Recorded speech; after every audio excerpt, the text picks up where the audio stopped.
Justice to politique. Justice to politique. Justice to politique. Justice to politique. Justice to politique. Justice to politique. Justice to politique. Justice to politique. Libérez René. Libérez René. Libérez René. Libérez René. Libérez René. Libérez René. Libérez René. Libérez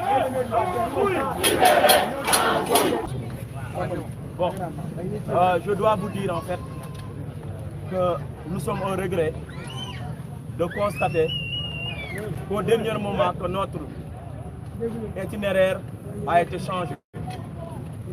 Et nous devrions vous assurer,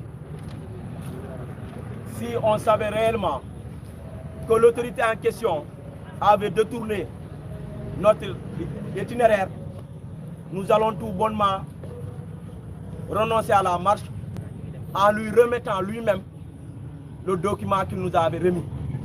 Je dois vous dire ici que le préfet du département de Ziguinchor, nouvellement affecté, à qui j'avais parlé avant-hier au téléphone, j'ai voulu même, je vous dis, de ma propre responsabilité, faire un poste pour lui dire que nous, à Ziguinchor, on nous connaît de par notre courtoisie, mais l'insolence n'a pas sa place. Comment un préfet peut dire à un citoyen? Ça ne fait pas partie de la marche, mais il faudra que je le dise aux gens pour qu'ils l'entendent. On donne une invitation au préfet qui se permet de nous dire, au dernier moment, pour venir ouvrir la science, qu'ils sont occupés sur autre chose. Il n'a pas le temps. Il est payé par nous, c'est pas normal. Le préfet, je ne lui ai pas appelé sur son propre numéro. Je lui ai appelé sur le numéro du contribuable sénégalais. Ah oui? Qu'est-ce qu'il y a dans le Fille, amour préfet, amour gouverneur, amour procureur, amour magistrat, nous sommes tous censés respecter les citoyens sénégalais. Nous, quel moussou nous nous savons nit. Depuis 2007, on est dans ça. Et si quelques autorités se disent que voilà qu'elles sont affectées à Ziguinchor, que fille noy neex là. Le préfet de Ziguinchor n'a pas fille du noy neex. Oui. Nous devons Ahmed Aïdara. Permettez-moi s'il vous plaît. Le may wax daf mo ñor. Préfet bi ni ma wax leen ko tay. Guédiawaye la nekkoon. Mu am fa problème ak Ahmed Aïdara. Takk ko mu ñëw Ziguinchor. Mu yaakaar ni fii ay nooy ñebe ñoo fi nekk. Déedéet. Nee leen ko fii ñu fi nekk. C'est des gens qui ont vécu 40 ans de crise. dañoo xam luy fitna moo tax bëgguñu fitna. dañoo xam luy yaru moo tax ñu yaru. dañoo xam luy courtoisie moo tax ñu courtois. et dama am seede bu wax ni mus na wax ak moom sax mais manière bu mu ko répondre nee leen ko bu fekkee mënta wax na dem jàngi ko parce que dañ koy jàngale mënoo nekk autorité ba pare nga bëgg insolent loolu duñ ko nangu. et nous ne paierons pas des gens ou des autorités pour qu'elles soient insolentes. loolu man maa ko wax sama baat di côté. aar leen ma wax leen le président Macky Sall lu ko waaye di waxal lu ne mu soog ko gis fu mu saagee mu soog ko gis fu mu arrogant mais bu fekkee ministre de l'intérieur daf ñuy indil ay autorités yi nga xamante ne Incompétent. xamuñu le verbe nañu ñëw dinañ leen jàngal lan mooy la cohérence lan mooy la courtoisie lan mooy la politesse lan mooy le respect du citoyen parce que nous on est toujours au service du peuple et non au service de nos propres poches.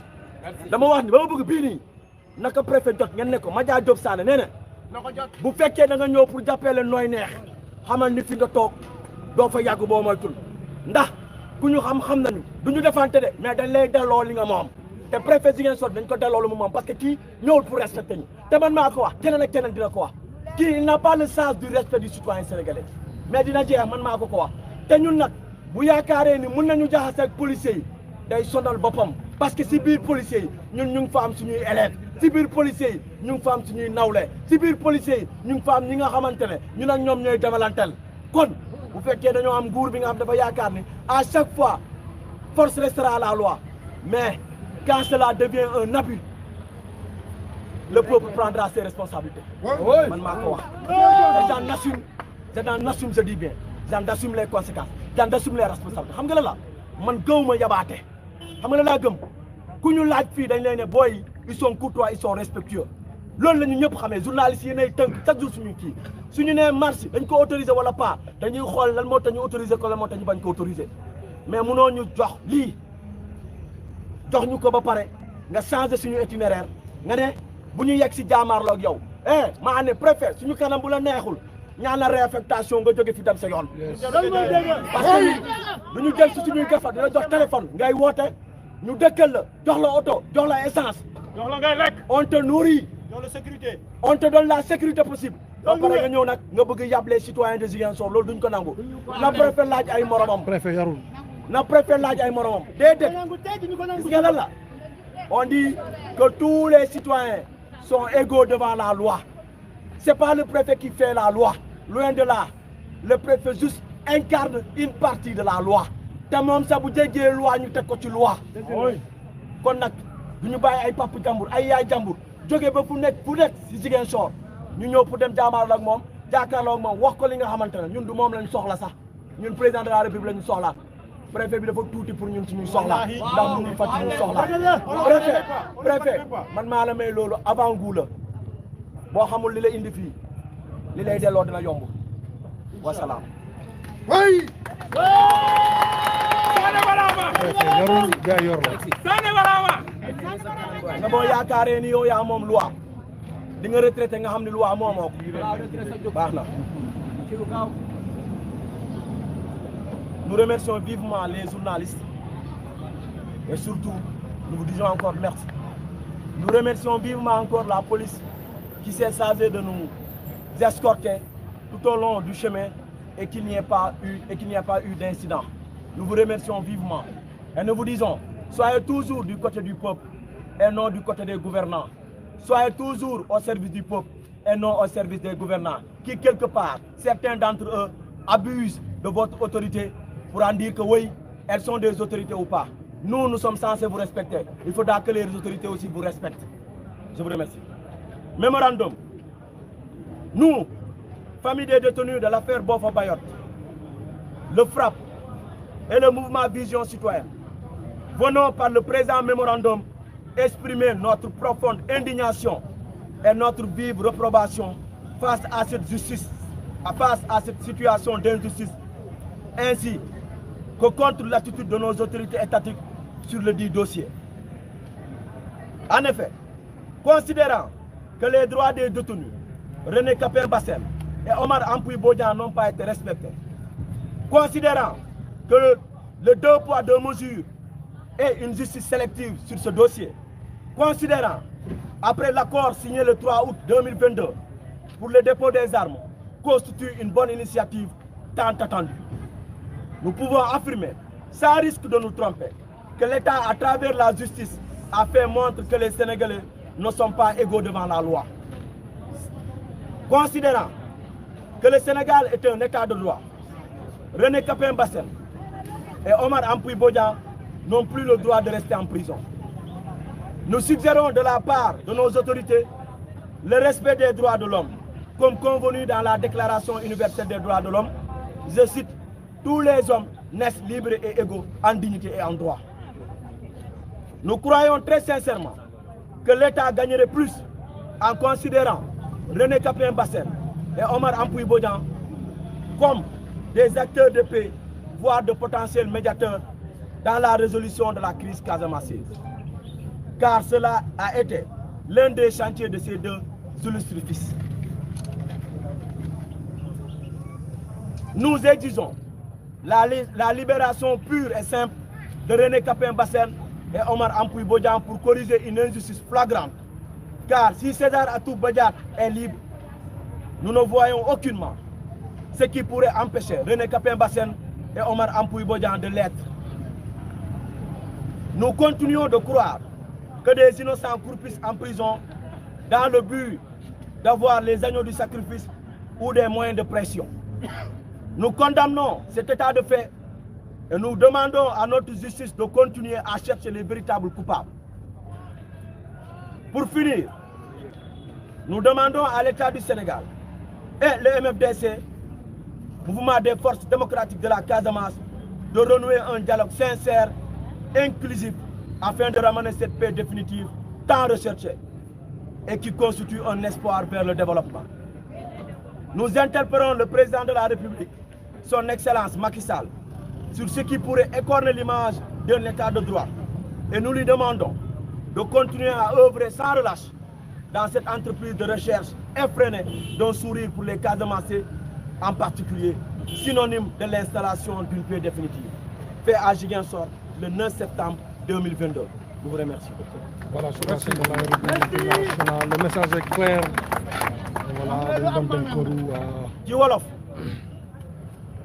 bu ñu doxee tey ba waroon a dem fu ñuy dem yegg war a jaakaarloo ak préfet xëy na suñu kanam yi naqari ko wala mu bañ suñuy kanam ba mu ne ñu doo leen jaakaarloo ak ñun waaye duñu tere def lu ñu war ñun dañuy wax ni ci dossier bi ñun ñi nga xamante ne ñun ñooy famille ñi nga xamante ne ñoom la ñu tëj ci kaso bi ñun waa FRAPP ñun waa vision citoyenne dañuy ñëw ci bataaxal bi di wane suñu ñàkk ànd ak li nga xamante ne moom la ñu ràññee ci dossier Boffa Bayotte bi ñi wax ni bu ñu xoolee ba xool gis nañ lii tax lii ak yelleef René Ampouy Bodian ak René Capain Bassène ak Amar Ampouy Bodian dañoo salfaane seen ak yelleef bu ñu xoolee gëstuwaat ñu gis ni ci dossier bi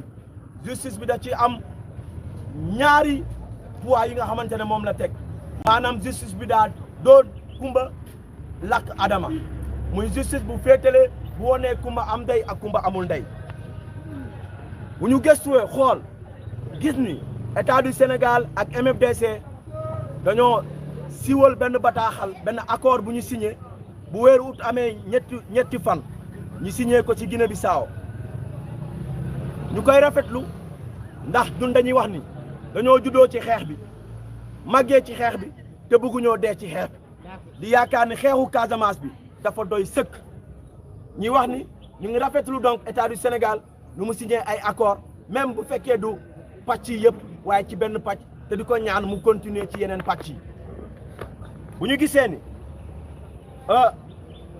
dëkk bi nga xamante ne dañu ne état de droit la dëkk la bi nga xamante ne dafa répété ak yelleef doomu Adama dañuy wax ni kon tey bu ñu xoolee gëstuwaat day mel ni René Capain Bassène ak Omar Ampouy Bodian seen place nekkatul prison ndax dañuy wax ni li nga xamante ne moo ñu tënk lépp muy la convention muy la déclaration universelle des droits de l'homme nee nañu ñun ñëpp ci kanamu yoon dañoo yem ci kanamu yoon yem ci ngor yem ci dignité yem ci lépp waaye bu ñu gisee ci dossier bi day mel ni ñun yemuñu day mel ni dañoo nekk ci dëkk bi nga xamante ne muy Sénégal mooy loi bi ci ñii lay daan ndax amuñu bàjjen ci gouvernement bi wala amuñu bàjjen bi nga xamante ne mun na leen taxaw ku amul bàjjen nag torox nga ñi wax ni ci loolu noonu ñu ngi ñaan lépp lu état bi mën a def mu bàyyi René Capain Bassène ak Omar Ampouy Bodian ñu ñibbi dem fekki seen i njaboot ndax juróomi atu prison ci li nga xamante ne ñun réeréew ñu mbir ñi dañ leen tooñ ñu ngi leen di ñaan ñu dem xooli ñi nga xamante ne bu ñu bàyyi ndax justice bu ñu demee bay dem suñu yaakaar ci moom la nekk bu mu bàyyi gëstu pour ñu xam réellement ñi nga xamante ne juróom-ñeenti sénégalais ñu rey leen réew bu ñaaw ci àll bi ñu xoolal ñu ñan ñoo ko def bu ñu bàyyeeku jàpp nañu ñii ñoom la du ñu gëstuwaat ñu ngi ñaan justice sénégalaise bi mu continuer gëstu pour que ñi nga xamante ne ñoom ñoo def jëfin ju ñaaw bi ñu jàpp leen justice def liggéeyam tëj leen dàpp si kaso bi ñu ngi wax ni fu mu nee nii ñu lu ñu gëm mooy ñu jàpp ni defuñu dara te di ñaan état du Sénégal ndax lii day gàkkal justice du Sénégal bu demee ba justice bi joxee verdictum état bi dem ba Guinée Bissau di fa négocier ba signé fa ay accord ak kenn ki nga xamante ne bokk na ci ñi nga xamante ne dañ leen jàpp dañ leen wax ni buñ leen jàppee bépp fu ñu leen gis dañ leen jàpp tëj leen ci kaso di waxaat ni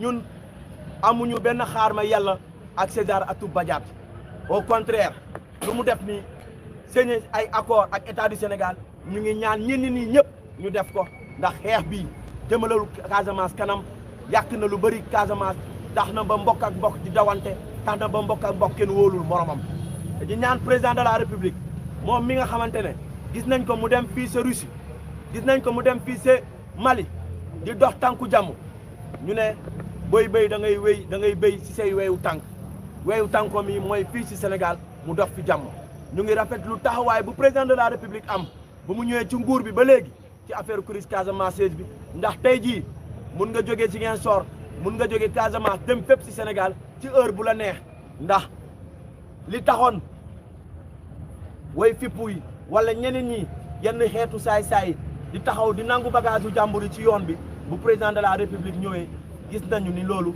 dafa xaaw a dagg te dagg na te di ko ñaan ci loolu mu taxaw si ba tem pour ñi nga xamante ne ñoo juddoo Casamance pour yenn sénégalais yi nga xamante ne dañuy bëgg ñëw ci Casamance ñu mun fee dox ak jàmm fépp fu bëgg a waaye bëgg a dem ci Casamance nga mun fee dem ci jàmm donc ñu koy wax ni entreprise bi nga xamante ne ci moom la nekk mu doon entreprise u jàmm ndax Serigne Touba day wax ni fu ñu jëm jàmmaa fa gën fu ñu nekk jàmmaa fa gën kuy dox jàmm da ngay duñu réeree mbir ni nitu yàlla nga donc dañuy ñaan président de la république jàmm bu muy dox di ko dox si yeneen dëkk yi mu koy dox fi si Casamance ñu ngi koy ñaan mu gën a baral jéego yi ba nga xamante ne ñun ñii nga xamante ne ci xeex bi la ñu juddoo màggee ci xeex bi te bëgguñoo dee ci xeex bi mu permettre ñu balaa muy jóge ci présidence de la république Sénégal fexe ñu ba sénégalais bu nekk Casamance bu nekk mu mën a am jàmm fu mu nekk te fetal yi nga xamante ne doon nañ ko dëgg mu dàkk ba faw bu ñu dëggati dara te di ko ñaan président de la république mu dox si dossier bi tànku jàmm ba René Capain Bassène ak Amar Ampuy Bodian ñu mën a ñibbi dem fekki seen i njaboot ndax seen njaboot yi sonn nañu sénégalais yi sonn nañu te dañuy wax ni mu amoon René Capain Bassène ak Omar Ampuy Bodian mu boole leen ci ñi nga xamante ne mun nañoo dox tànku jàmm ci mbirum Casamance bi moom moo ñuy gënal que ñu jàpp leen tëj leen ci biir kaso bi ndax ñoom ñaar yi xam nañu balaa ñu doon dem kaso lu ñu doon dox ci jàmm Casamance ndax joué nañu benn médiation bi nga xamante ne kenn réeréew ko mbir waaye dañuy wax ni René Capain Bassène ak Omar Ampuy Bodian seen nekk prison kan la arrangé damay yaakaar ne même sa noon doo ko yéene kaso ndax kaso ku fa dugg ku ne xam na lu fa nekk ndax kaso métti na ñu ñaan président de la république mu dox tànku jàmm René Capain Bassène ak Omar Ampuy Bodian ñu gën a humer l'air de la liberté ndax kaso métti na trop wasalaam